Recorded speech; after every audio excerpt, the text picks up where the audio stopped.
bien-aimés dans le Seigneur. Bon week-end à vous, fidèles téléspectateurs de l'émission chrétienne Lampe de l'Éternel. Nous voici arrivés à l'heure de la vérité parce que la parole de Dieu est la vérité. Aujourd'hui, comme d'habitude, nous recevons le révérend pasteur Justin Yampompo de l'église de Dieu des chrétiens rachetés. Il est un canal par lequel Dieu a choisi pour vous bénir. Suivez.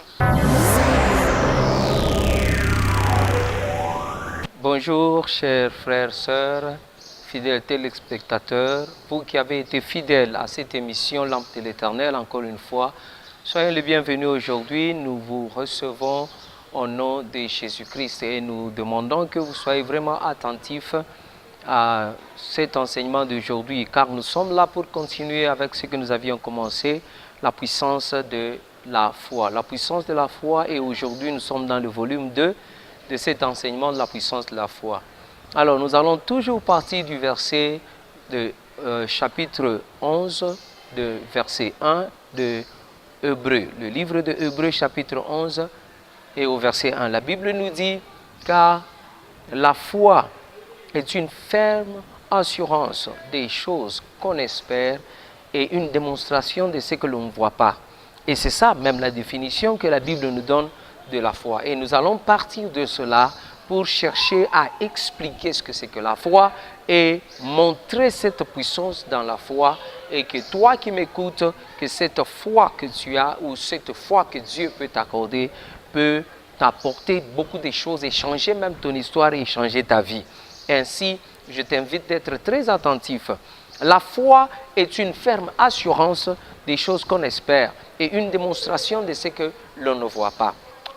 Ferme assurance des choses qu'on espère. On espère, on n'a pas encore ces choses, mais on en a la ferme assurance et une démonstration de ce que l'on ne voit pas. C'est-à-dire, on n'a pas vu de l'œil physique, on n'a pas palpé la chose, mais on la démontre déjà comme si la chose est déjà là. Et en fin de compte, qu'on le veuille ou pas, elle se manifeste et on en jouit, on en bénéficie comme enfant de Dieu. Ainsi, la foi, la première des choses, parce que là je vais donner au moins 8 points sur ce que c'est que la foi pour un chrétien, et elle nous aide à faire quoi? La foi, c'est ce qui nous aide à commencer d'abord cette marche avec Dieu. Quiconque vient à Dieu doit d'abord croire que ce Dieu existe. Hébreux chapitre 11 et au verset 6, la Bible dit, sans la foi, il est impossible de lui être agréable, car quiconque vient à Dieu doit d'abord croire que ce Dieu-là existe et qu'il est le rémunérateur de ceux-là qui le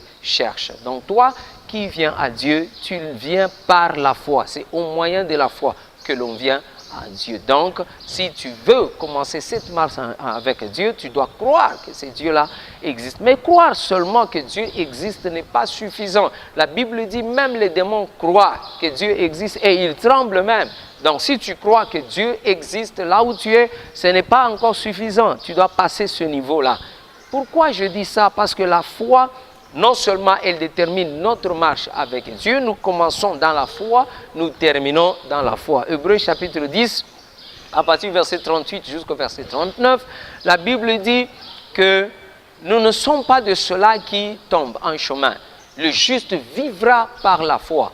Et mais si il se retire, mon âme ne prend pas plaisir en lui.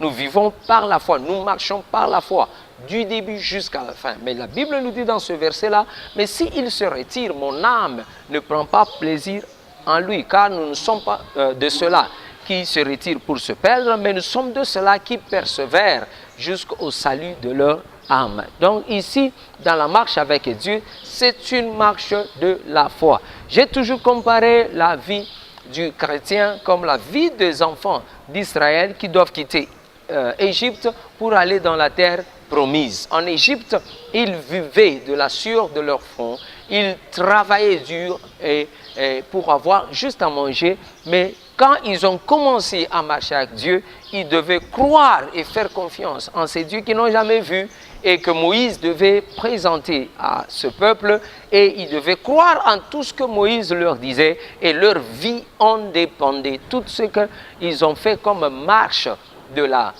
terre de la captivité vers la terre promise. Même pour leur manger, la Bible dit que la nourriture est tombée du ciel, la manne qu'ils ont appelée la manne, c'est tombé du ciel, ils ont ramassé cette manne, ils ont mangé. Donc tout ce qu'ils devaient faire, toute leur vie quotidienne était une vie de foi. Toi qui m'écoutes en tant qu'enfant de Dieu, quand nous venons à Christ, quand nous venons à Dieu, c'est une marche de la foi qui commence. Nous devons être en mesure de faire foi en Dieu, de croire en Dieu et de marcher pour tout ce qui nous concerne, spirituel, physique, matériel. Et tout cela doit être par et au moyen de la foi. Deuxième chose, la foi, c'est ce qui nous permet d'obtenir le salut en Jésus-Christ. La foi nous permet d'obtenir le salut en Jésus-Christ. Toi qui crois que Dieu existe, j'ai dit, ce n'est pas suffisant, mais tu dois passer ce niveau-là, donner ta vie à Jésus-Christ, croire qu'il est le Sauveur, qu'il est mort pour toi à la croix de Golgotha et qu'il t'a sauvé et qu'il t'a racheté du péché et qu'il peut maintenant t'accorder cette nouvelle vie qui est la vie éternelle en Dieu, du début jusqu'à la fin.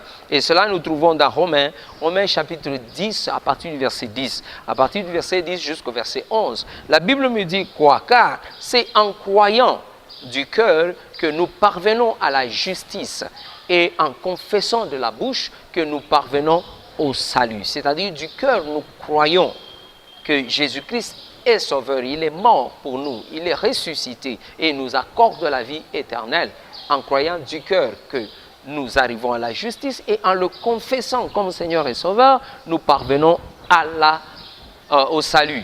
Donc ici, nous voyons bien que le salut est obtenu par le moyen de la foi. Par la foi en Jésus-Christ, nous obtenons le pardon des péchés, nous obtenons le salut, nous devenons enfants de Dieu. Nous sommes ainsi nés de nouveau et nous sommes inscrits dans le royaume de Dieu. Toi qui m'écoutes, et si tu crois que Jésus-Christ est Seigneur et Sauveur, aujourd'hui même, si tu le confesses comme Seigneur et Sauveur, il viendra dans ta vie, il t'accordera une nouvelle vie et tu seras enfant de Dieu. Donc dans cette marche avec le Seigneur, nous commençons par la foi. Nous croyons en Jésus-Christ comme Seigneur et Sauveur. Nous croyons à l'existence de Dieu, que Dieu existe.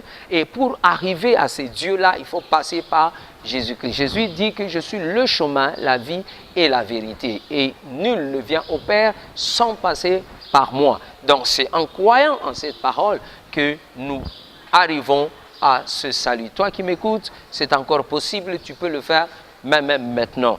Et que ce soit ainsi au nom de Jésus. Troisième point, la foi nous permet de chercher à plaire et nous permet de plaire à Dieu. Dans Hébreux chapitre 11 et au verset 6, la Bible dit, sans la foi, il est impossible de lui être agréable. Car quiconque croit en Dieu, et quiconque vient à Dieu doit d'abord croire que ce Dieu-là existe et il est le rémunérateur de ceux-là qui le cherche. Donc par la foi, nous pouvons plaire à Dieu. La Bible nous dit dans Galates chapitre 3 au verset 6 et 7 que Abraham a tellement cru en Dieu et ça lui a valu quelque chose, c'est-à-dire ça lui a valu que Abraham soit notre père de la foi. C'est au moyen de la foi que Abraham a plu à Dieu. Il est devenu même le père de la foi et tout ce dont Abraham avait besoin, Dieu était prêt à le faire. Et je prie, toi qui m'écoutes aujourd'hui, si tu veux plaire à Dieu, c'est au moyen de la foi. Il y a des moments où Dieu te regarde, tu ne fais que te plaindre. Il y a des moments où Dieu te regarde parce que tu as dépensé, tu as traversé des moments difficiles, tu commences à perdre cette confiance, cette foi en Dieu. À ce moment-là, tu ne lui plais plus, tu ne plais plus à Dieu. Toi qui m'écoutes, ta foi fera que Dieu se plaise de toi, que Dieu prenne plaisir en toi, que Dieu soit content de toi et Dieu te visite encore et t'accorde tout ce dont tu as besoin. Et c'est ma prière ce matin, si tu avais besoin de quelque chose et tu as traversé ce moment où tu te sentais maintenant découragé, aujourd'hui même, que Dieu relève ta foi, tout ce dont tu as besoin, c'est encore possible, Dieu le fera pour toi, qu'il le fasse au nom de Jésus-Christ. Quatrième chose, la foi permet aux chrétiens d'entrer en communion avec Dieu, d'entrer en communion avec Dieu. Dans Hébreux chapitre 11 au verset 6, nous sommes toujours dans ce verset et vous allez voir que ça nous permet de décortiquer tous ces points. Car quiconque vient en Dieu doit d'abord croire que ce Dieu existe. Donc la foi devient cette porte qui nous ouvre sur Dieu, qui nous ouvre à communier avec ce Dieu.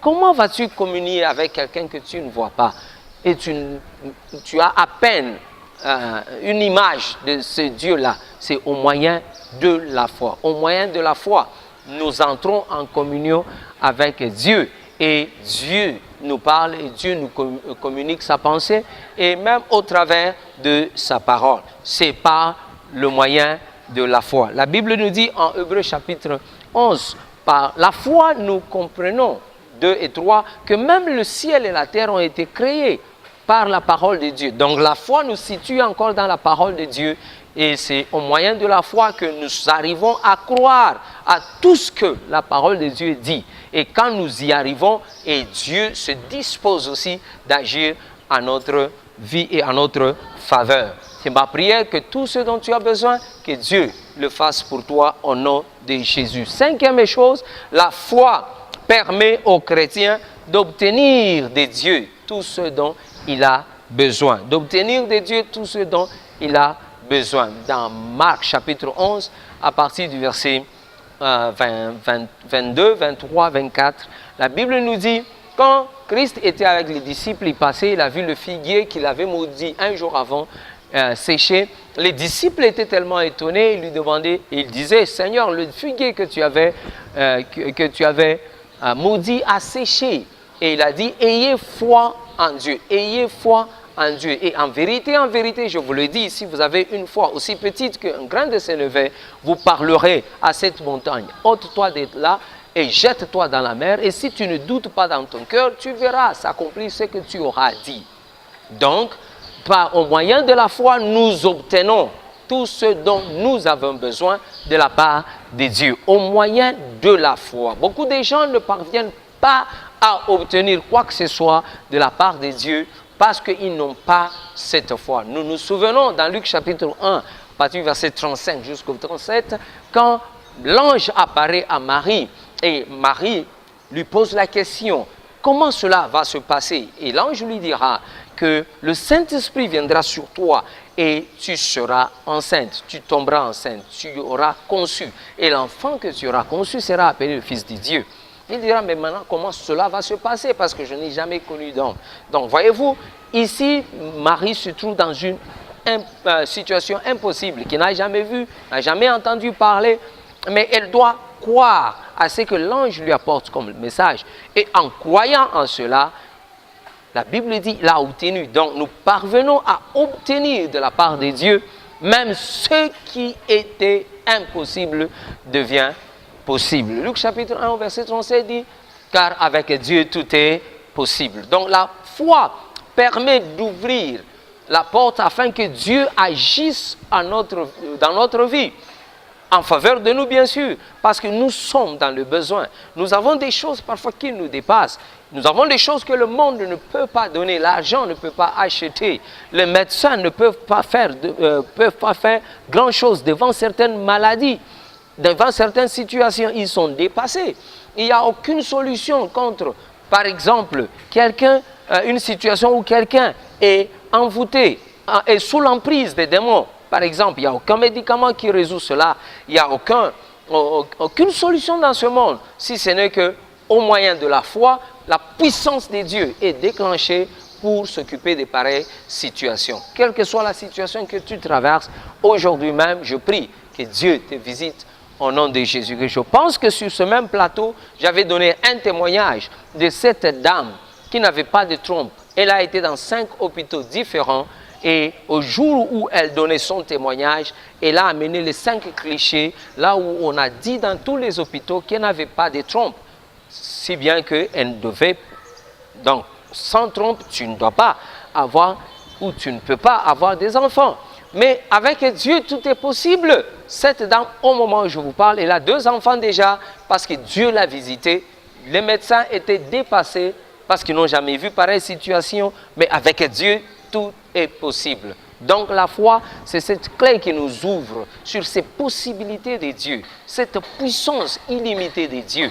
et ça la déclenche dans notre vie. Nous connaissons un autre cas dans la Bible, là où il y a cette femme avec l'issue de sang, une perte de sang continuelle depuis des années. Ça nous ouvre sur le 6e point. La foi nous permet d'avoir accès aux choses qui sont impossibles dans ce monde, selon la loi naturelle qui gouverne ce monde.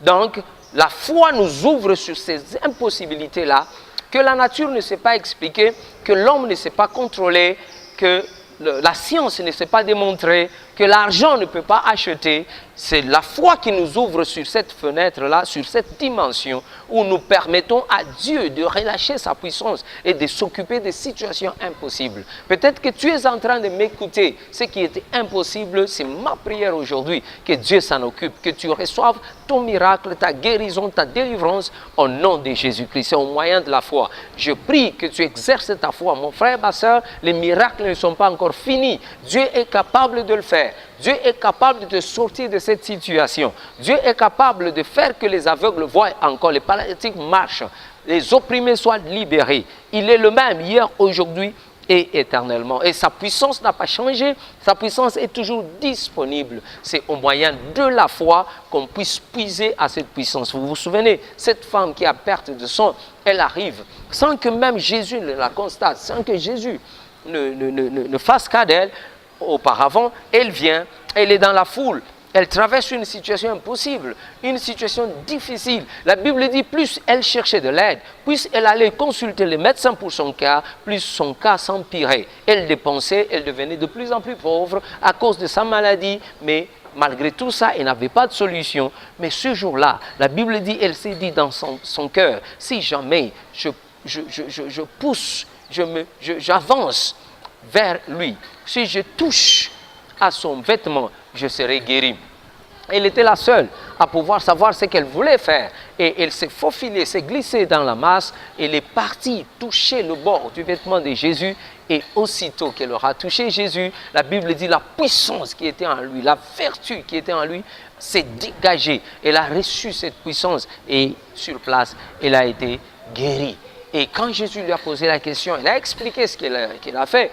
Et Jésus a dit, ta foi t'a guéri. Et voyez-vous, quand nous lisons bien la Bible, vous allez découvrir que tout cela que Jésus a guéri, il leur disait toujours la foi. Ta foi t'a guéri. Donc la foi devient un instrument, une puissance que nous avons dans nos mains, que nous avons dans nos cœurs, que nous pouvons relâcher, utiliser afin que Dieu viennent aussi dans notre vie pour s'occuper de nos situations. Pourquoi accepter d'être accablé par des situations? Pourquoi accepter de souffrir et de mourir dans une situation que tu peux changer au travers de ta foi? Ce que moi je te demande, c'est d'exercer cette foi envers Dieu et lui permettre de déclencher encore cette puissance. Au moment où je parle, cette puissance est encore là, elle est disponible et peut descendre même là où tu es, parce qu'avec Dieu, il n'y a même pas de distance. Dieu peut te toucher là où tu es et Dieu peut te guérir. Exerce seulement cette foi et tu verras que Dieu va te visiter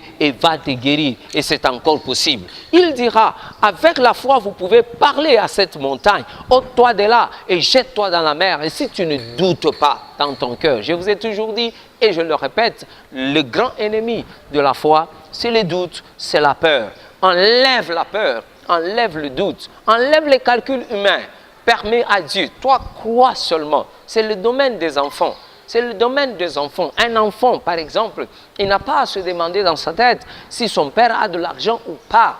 Il croit seulement que si je vais chez le Père, je lui demande quelque chose, il le fera. Il en a la capacité. Et notre Père, c'est Dieu. Il en a la capacité, il en a le pouvoir. Donc la foi te dira, c'est comme une voix intérieure qui te dit, qui dit à ton esprit, à ton cœur, que ce dont tu as besoin, le Père, Dieu, en a la capacité, la possibilité, le pouvoir de le faire.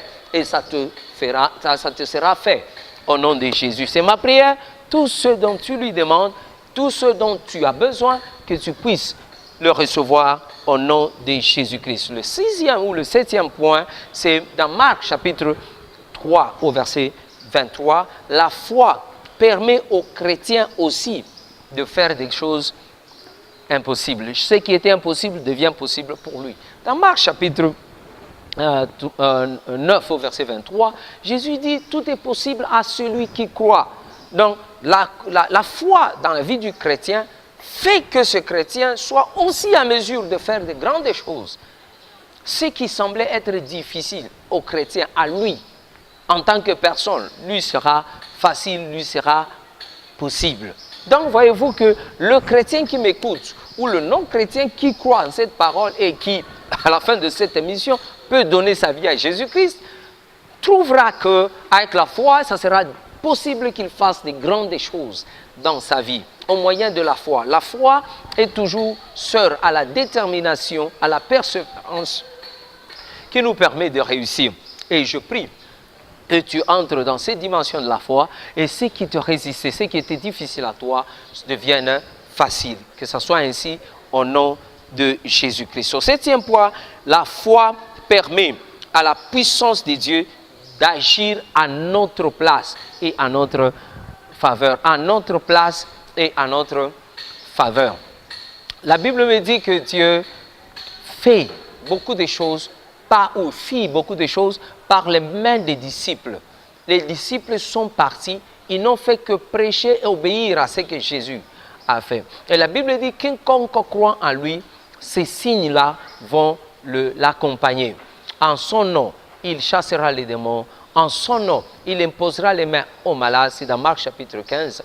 En son nom, il imposera les mains aux malades et les malades seront guéris.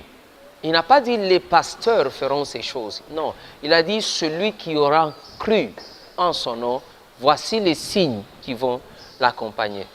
Donc la puissance de Dieu se déclenchera au-dedans d'une telle personne et la personne sera un canal de la puissance de Dieu vers cette génération, vers cette vie.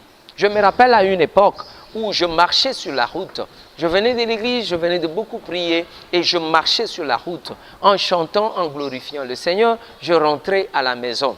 Et là, j'aurais vu un groupe de jeunes gens. Ils étaient à peu près à 5. Et ils vont me saluer. Bonjour pasteur, bonjour pasteur. Je me suis avancé vers eux. Je les ai salués, je leur ai serré la main. Et je suis parti. Pendant que je marchais en glorifiant le Seigneur, j'entends les voix derrière moi. Ils m'ont appelé pasteur, pasteur. Je me suis arrêté et je me suis tourné. Ce sont ces jeunes gens que je venais de saluer. Ils me diront, pasteur, pendant que tu nous as salués, un de nos collègues est tombé. Il est resté sur terre. Là, c'est au milieu de la route.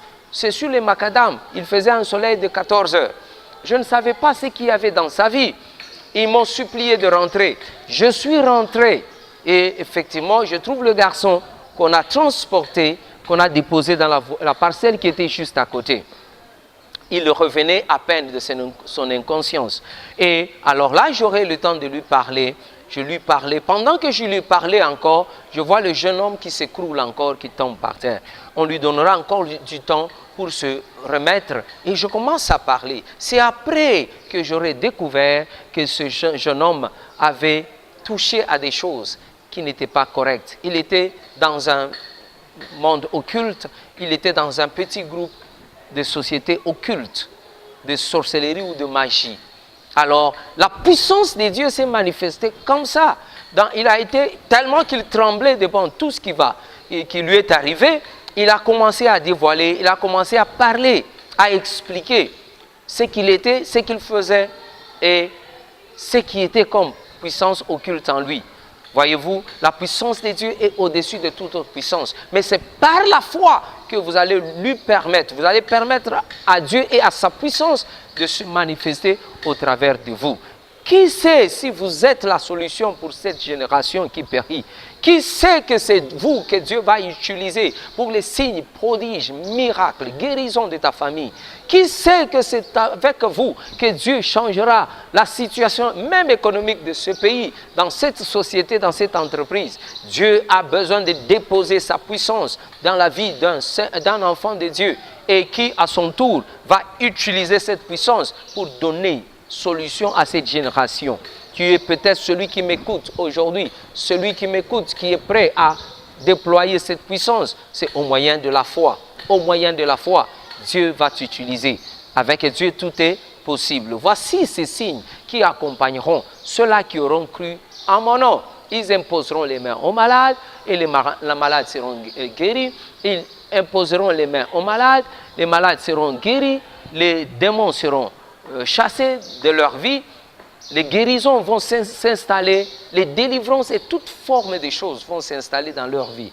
C'est ma prière que Dieu commence à t'utiliser là où tu es. C'est au moyen de la foi que tu vas déclencher cette puissance et ça va amener guérison et solution aux autres. Que ça soit ainsi au nom de Jésus-Christ. Le dernier point, c'est la foi qui permet à la parole de Dieu de se concrétiser, de s'affirmer, se confirmer dans notre vie. Beaucoup de gens profèrent, déclarent la parole de Dieu, mais sans la foi, mon frère, ma soeur, il n'y aura pas de résultat. C'est pourquoi nous avons besoin d'exercer cette foi. Et c'est une croix de transmission entre l'invisible et le visible, entre ce que nous déclarons et la matérialisation de cette parole de Dieu dans notre vie. Sans la foi, on ne verra rien qui va se réaliser. Je peux beau prêcher la parole de Dieu, mais si dans cette prédication, il n'y a pas de foi et personne n'exerce la foi, cette parole restera comme une lettre morte et il n'y aura pas de résultat. Bien sûr, il y a des gens qui utilisent la parole de Dieu comme une simple liturgie, comme une simple déclaration, comme un livre comme les autres livres. Et comme il n'y a pas de foi, mon frère, il ne faut pas s'attendre à quoi que ce soit. Il n'y aura rien qui va se passer.